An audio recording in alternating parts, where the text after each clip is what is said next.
أعوذ بالله من الشيطان الرجيم. بسم الله الرحمن الرحيم. قد أفلح المؤمنون الذين هم في صلاتهم خاشعون والذين هم عن اللغو معرضون والذين هم للزكاة فاعلون والذين هم لفروجهم حافظون إلا على أزواجهم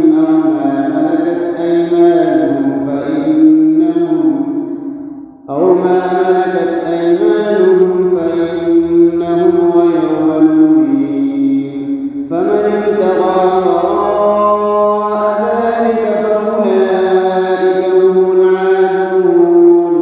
والذين هم لأماناتهم وعهدهم راعون والذين هم على صلواتهم يحافظون أولئك هم الوارثون الذين يرثون الفردوس هم فيها خالدون. ولقد خلقنا الإنسان من سلالة من طين ثم جعلناه نطفة في قرار مكين ثم خلقنا النطفة علقة فخلقنا العلقة مضغة فخلقنا المضغة عظاما فكسونا العظام لحما ثم أنشأناه خلقا آخر فتبارك الله أحسن الخالقين. ثم إنكم بعد ذلك لميتون ثم إنكم يوم القيامة تبعثون. ولقد خلقنا فوقكم 7 طرائق وما كنا عن الخلق غافلين وأنزلنا من السماء ماء بقدر فأسكناه في الأرض وإنا على ذهاب به لقادرون. فأنشأنا لكم به جنات من نخيل وأعناب لكم فيها فواكه كثيرة ومنها تأكلون وشجرة تخرج من طور سيناء تنبت بالدهن وصدر للآكلين وإن لكم في الأنعام لعبرة نسقيكم مما في بطونها ولكم فيها منافع كثيرة ومنها تأكلون وعليها وعلى الفلك تحملون. ولقد أرسلنا نوحا إلى قومه فقال يا قوم اعبدوا الله ما لكم من إله غيره أفلا تتقون. فقال الملأ الذين كفروا من قومه ما هذا إلا بشر مثلكم يريد أن يتفضل عليكم ولو شاء الله لأنزل ملائكة ما سمعنا بهذا في آبائنا الأولين إن هو إلا رجل به جنة فتربصوا به حتى حين. قال رب انصرني بما كذبون فأوحينا إليه أن اصنع الفلك بأعيننا ووحينا فإذا جاء أمرنا وفارت النور فاسلك فيها من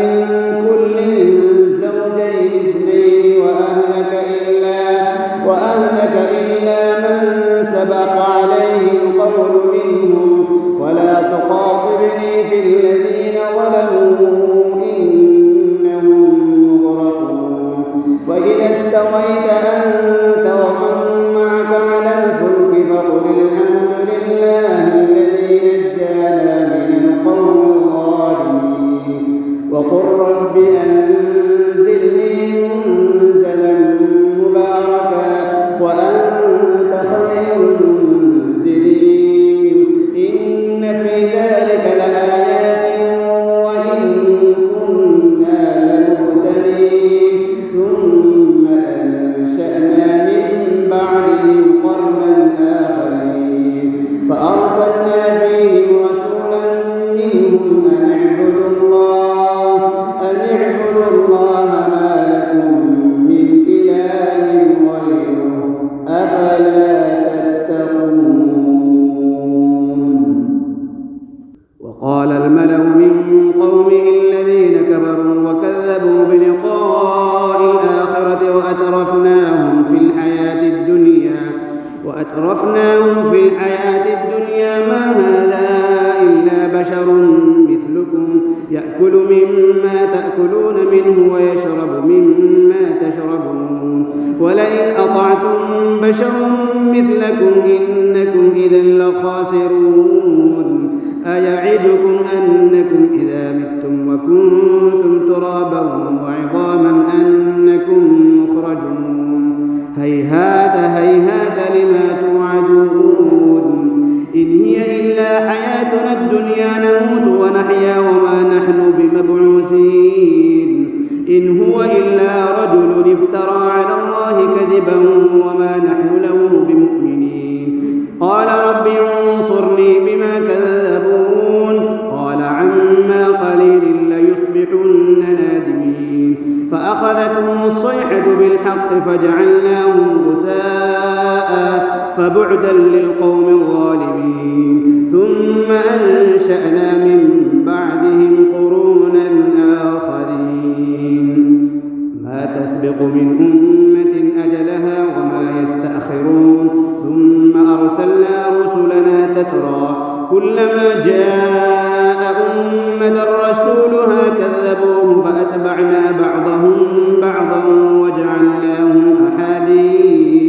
وجعلناهم أحاديث فبعدا لقوم لا يؤمنون ثم أرسلنا موسى وأخاه هارون بآياتنا وسلطان مبين إلى فرعون وملئه فاستكبروا وكانوا قوما عالين فقالوا أنؤمن لبشرين مثلنا وقومهما لنا عابدون فكذبوهما فكانوا من المهلكين ولقد آتينا موسى الكتاب لعلهم يهتدون وجعلنا ابن مريم وأمه آية وآويناهما إلى ربوة ذات قرار ومعين يا أيها الرسل كلوا من الطيبات واعملوا صالحا إني بما تعملون عليم وإن هذه أمتكم أمة واحدة وأنا ربكم فاتقون فتقطعوا أمرهم بينهم زبرا كل حزب بما لديهم فرحون فذرهم في غمرتهم حتى حين أيحسبون أن ما نمدهم به من مال وبنين نسارع لهم في الخيرات بل لا يشعرون إن الذين هم من خشية ربهم مشفقون والذين هم بآيات ربهم يؤمنون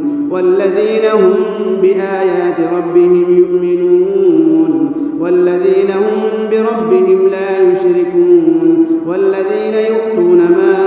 آتوا وقلوبهم وجلة أنهم إلى ربهم راجعون أولئك يسارعون في الخيرات وهم لها سابقون ولا نكلف نفسا إلا وسعها ولدينا كتاب ينطق بالحق وهم لا يظلمون بل قلوبهم في غمرة من هذا ولهم أعمال من دون ذلك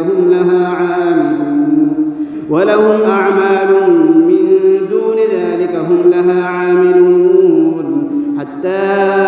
إذا أخذنا مترفيهم بالعذاب إذا هم يجأرون لا تجأروا اليوم إنكم منا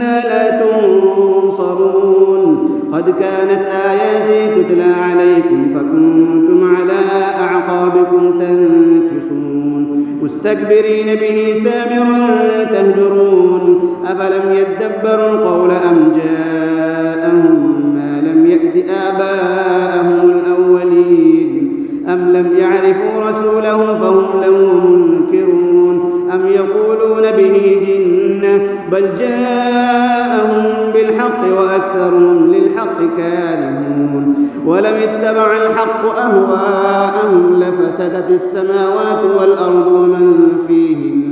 بل أتيناهم بذكرهم فهم عن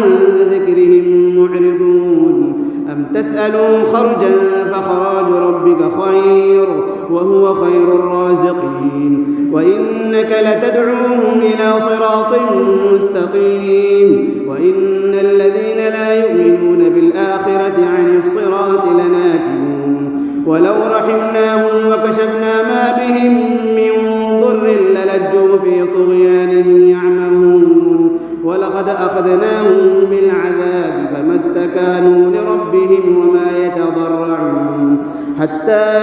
إذا فتحنا عليهم بابا ذا عذاب شديد إذا هم فيه مبلسون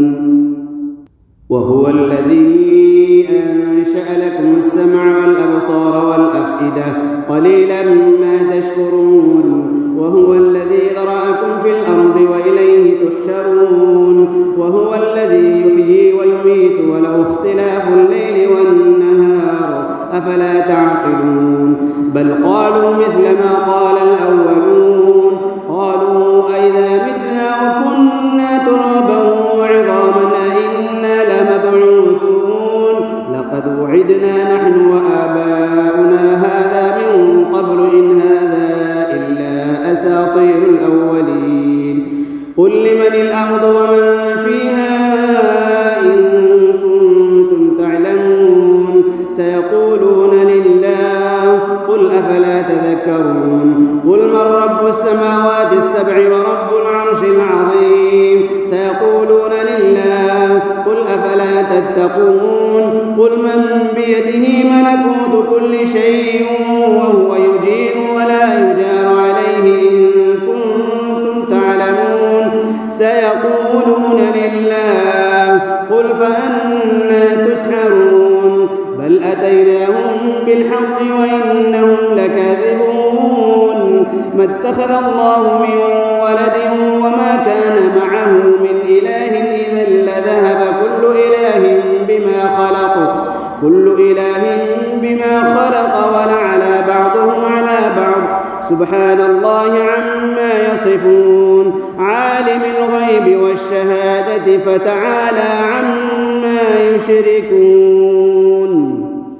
قل رب إما تريني ما يوعدون رب فلا تجعلني في القوم الظالمين وإنا على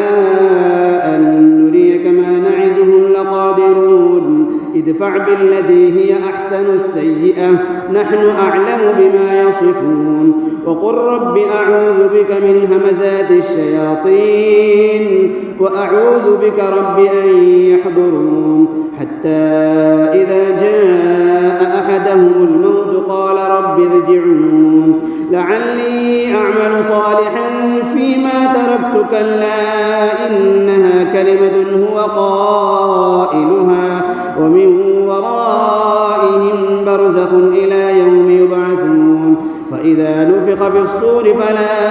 أنساب بينهم يومئذ ولا يتساءلون فمن ثقلت موازينه فأولئك هم المفلحون ومن خفت موازينه فأولئك الذين خسروا أنفسهم في جهنم خالدون تلفح وجوههم النار وهم فيها كالحون ألم تكن آياتي تتلى عليكم فكنتم بها تكذبون قالوا ربنا غلبت علينا شقوتنا وكنا قوما ضالين ربنا أخرجنا منها فإن عدنا فإنا ظالمون قال اخسئوا فيها ولا تكلمون إنه كان فريق من عبادي يقولون ربنا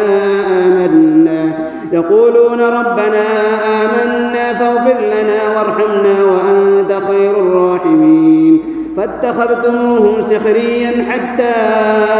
أنسوكم ذكري وكنتم منهم تضحكون إني جزيتهم اليوم بما صبروا أنهم هم الفائزون قال كم لبثتم في الأرض عدد سنين قالوا لبثنا يوما أو بعض يوم فاسأل العادين قال إن لبثتم إلا قليلا لو أنكم كنتم تعلمون أفحسبتم أنما خلقناكم عبثا وأنكم إلينا لا ترجعون فتعالى الله الملك الحق لا إله إلا هو رب العرش الكريم ومن يدع مع الله إلها آخر لا برهان له به فإنما حسابه عند ربه إنه لا يفلح الكافرون وقل رب اغفر وارحم وأنت خير الراحمين بسم الله الرحمن الرحيم سورة أنزلناها وفرضناها وأنزلنا فيها آيات بينات لعلكم تذكرون الزانية والزاني فاجلدوا كل واحد منهما 100 جلدة ولا تأخذكم بهما رأفة في دين الله إن كنتم تؤمنون بالله واليوم الآخر وليشهد عذابهما طائفة من المؤمنين الزاني لا ينكح إلا زانية أو مشركة والزانية لا ينكحها إلا زان أو مشرك وحرم ذلك على المؤمنين والذين يرمون المحصنات ثم لم يأتوا ب4 شهداء فاجلدوهم 80 جلدة ولا تقبلوا لهم شهادة أبدا وأولئك هم الفاسقون إلا الذين تابوا من بعد ذلك وأصلحوا فإن الله غفور رحيم والذين يرمون أزواجهم ولم يكن لهم شهداء إلا أنفسهم فشهادة أحدهم 4 شهادات بالله إنه لمن الصادقين والخامسة أن لعنة الله عليه إن كان من الكاذبين ويدرأ عنها العذاب أن تشهد 4 شهادات بالله إنه لمن الكاذبين والخامسة أن غضب الله عليها إن كان من الصادقين ولولا فضل الله عليكم ورحمته وأن الله تواب حكيم إن الذين جاءوا بالإفك عصبة منكم لا تحسبوه شرا لكم بل هو خير لكم لكل امرئ منهم ما اكتسب من الإثم والذي تولى كبره منهم له عذاب عظيم لولا إذ سمعتموه ظن المؤمنون والمؤمنات بأنفسهم خيرا وقالوا هذا إفك مبين لولا جاءوا عليه ب4 شهداء فإذ لم يأتوا بالشهداء فأولئك عند الله هم الكاذبون ولولا فضل الله عليكم ورحمته في الدنيا والآخرة لمسكم فيما أفضتم فيه عذاب عظيم إذ تلقونه بألسنتكم وتقولون بأفواهكم ما ليس لكم به علم وتحسبونه هينا وهو عند الله عظيم ولولا إذ سمعتموه قلتم ما يكون لنا أن نتكلم بهذا سبحانك هذا بهتان عظيم يعظكم الله أن تعودوا لمثله أبدا إن كنتم مؤمنين ويبين الله لكم الآيات والله عليم حكيم إن الذين يحبون نجد في الذين آمنوا لهم عذاب أليم في الدنيا والآخرة والله يعلم وأنتم لا تعلمون ولولا فضل الله عليكم ورحمته وأن الله رؤوف رحيم. يا أيها الذين آمنوا لا تتبعوا خطوات الشيطان ومن يتبع خطوات الشيطان فإنه يأمر بالفحشاء والمنكر ولولا فضل الله عليكم ورحمته ما زكى منكم من أحد أبدا ولكن الله يزكي من يشاء والله سميع عليم. ولا يأتل أولو الفضل منكم والسعة أن يؤتوا أولي القربى والمساكين والمهاجرين في سبيل الله وليعفوا وليصفحوا ألا تحبون أن يغفر الله لكم والله غفور رحيم. إن الذين يرمون المحصنات الغافلات المؤمنات لعنوا في الدنيا والآخرة ولهم عذاب عظيم يوم تشهد عليهم ألسنتهم وأيديهم وأرجلهم بما كانوا يعملون يومئذ يوفيهم الله دينهم الحق ويعلمون أن الله هو الحق المبين. الخبيثات للخبيثين والخبيثون للخبيثات والطيبات للطيبين والطيبون للطيبات أولئك مبرؤون مما يقولون لهم مغفرة ورزق كريم. يا أيها الذين آمنوا لا تدخلوا بيوتا غير بيوتكم حتى تستأنسوا وتسلموا على أهلها ذلكم خير لكم لعلكم تذكرون. فإن لم تجدوا فيها أحدا فلا تدخلوها حتى يؤذن لكم وإن قيل لكم ارجعوا فارجعوا هو أزكى لكم والله بما تعملون عليم. ليس عليكم جناح أن تدخلوا بيوتا غير مسكونة فيها متاع لكم والله يعلم ما تبدون وما تكتمون. قل للمؤمنين يغضوا من أبصارهم ويحفظوا فروجهم ذلك أزكى لهم إن الله خبير بما يصنعون. وقل للمؤمنات يغضضن من أبصارهن ويحفظن فروجهن ولا يبدين زينتهن إلا ما ظهر منها وليضربن بخمرهن على جيوبهن ولا يبدين زينتهن إلا لبعولتهن أو آبائهن أو آباء بعولتهن أو أبنائهن أو أبناء بعولتهن أو إخوانهن أو بني إخوانهن أو بني أخواتهن أو نسائهن أو ما ملكت أيمانهن أو التابعين غير أولي الإربة من الرجال أو الطفل الذين لم يظهروا على عورات النساء ولا يضربن بأرجلهن ليعلم ما يخفين من زينتهن. وتوبوا إلى الله جميعا أيها المؤمنون لعلكم تفلحون. وأنكحوا الأيام منكم والصالحين من عبادكم وإمائكم إن يكونوا فقراء يغنهم الله من فضله والله واسع عليم. وليستعفف الذين لا يجدون نكاحا حتى يغنيهم الله من فضله والذين يبتغون الكتاب مما ملكت أيمانكم فكاتبوهم إن علمتم فيهم خيرا وآتوهم مما لله الذي آتاكم ولا تكرهوا فتياتكم على البغاء إن أردنا تحصنا لتبتغوا عرض الحياة الدنيا ومن يكرهن فإن الله من بعد إكراههن غفور رحيم. ولقد أنزلنا إليكم آيات مبينات ومثلا من الذين خلوا من قبلكم وموعظة للمتقين. الله نور السماوات والأرض مثل نوره كمشكاة فيها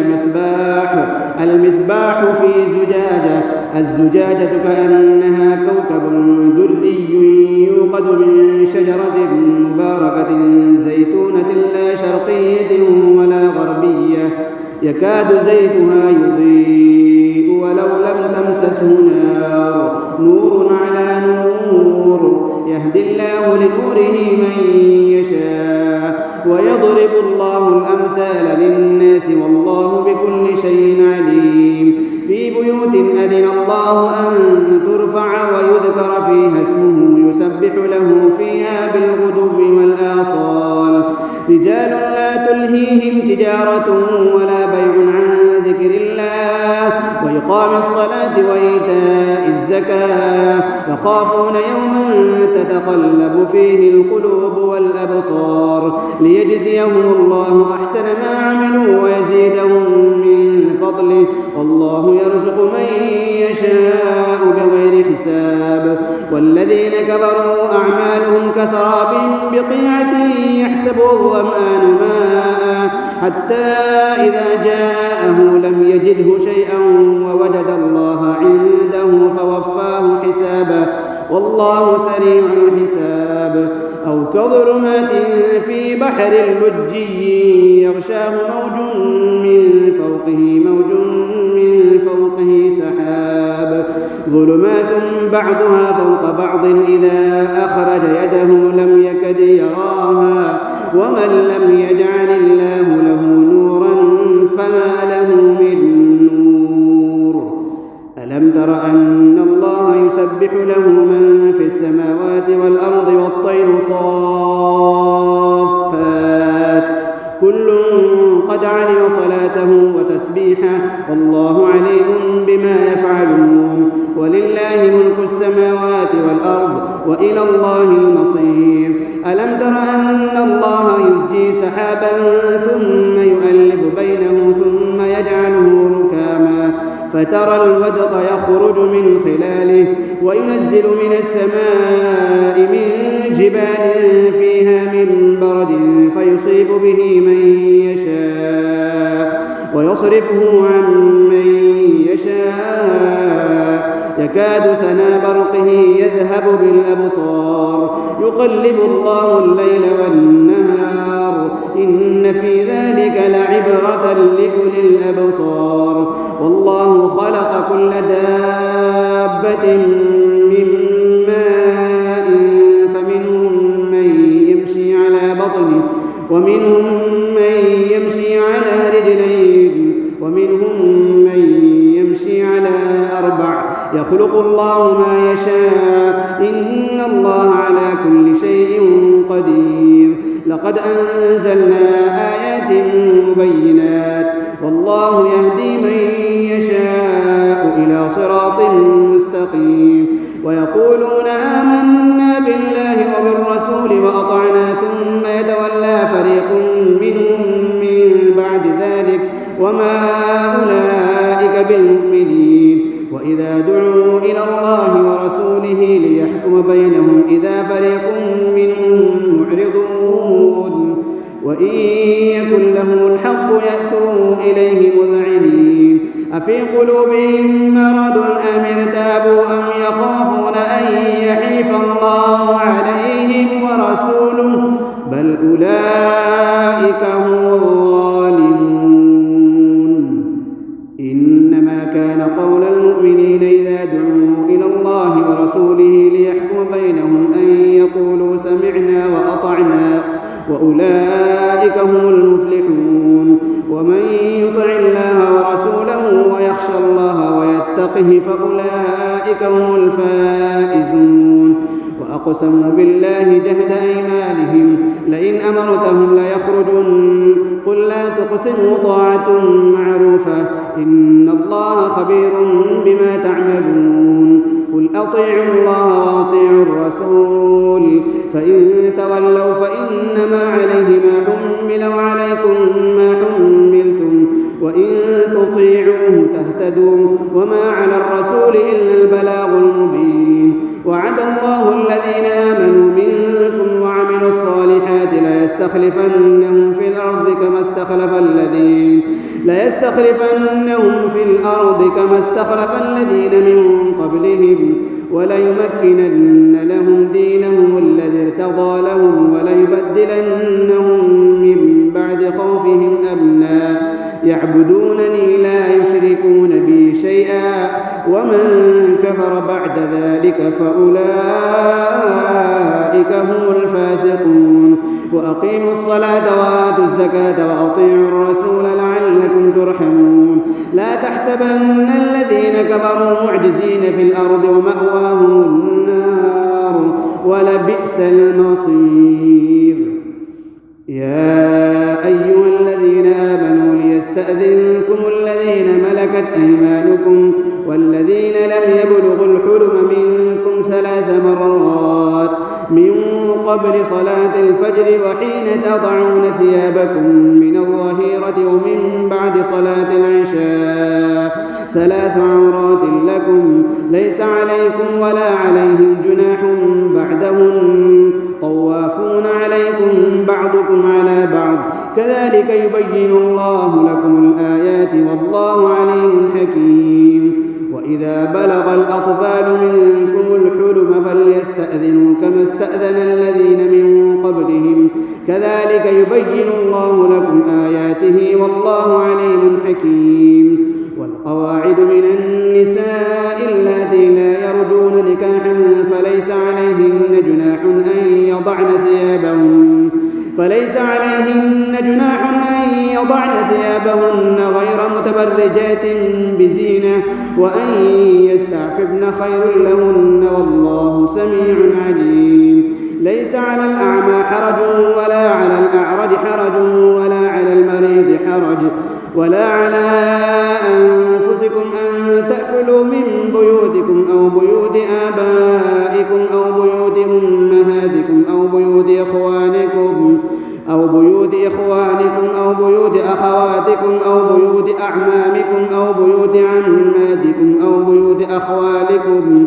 أو بيوت خالاتكم أو ما ملكتم مفاتحه أو صديقكم ليس عليكم جناح أن تأكلوا جميعا أو أشتاتا فإذا دخلتم بيوتا فسلموا على أنفسكم تحية من عند الله مباركة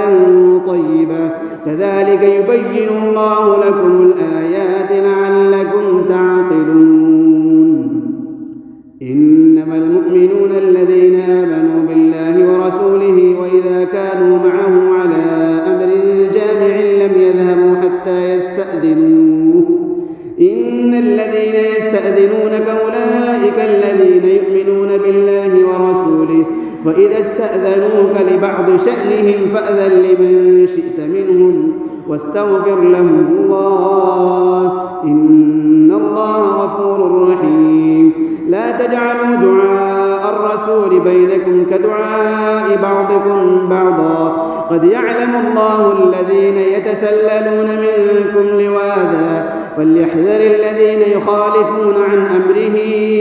أن تصيبهم فتنة أو يصيبهم عذاب أليم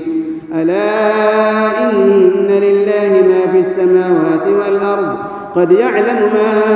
أنتم عليه ويوم يرجعون إليه فينبئهم بما عملوا والله بكل شيء عليم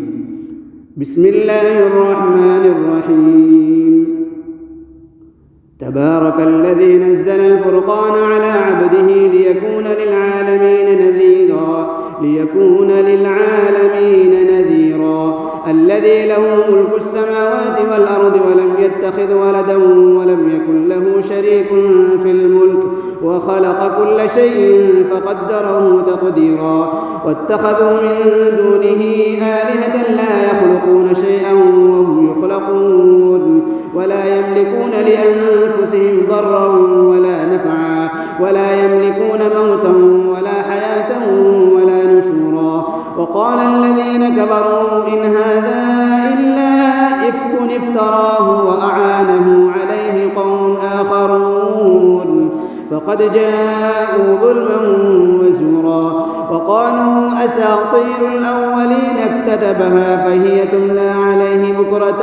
وأصيلا قل أنزله الذي يعلم السر في السماوات والأرض إنه كان غفورا رحيما وقالوا ما لهذا الرسول يأكل الطعام ويمشي في الأسواق لولا أنزل إليه ملك فيكون معه نذيرا أو يلقى إليه كنز أو تكون له جنة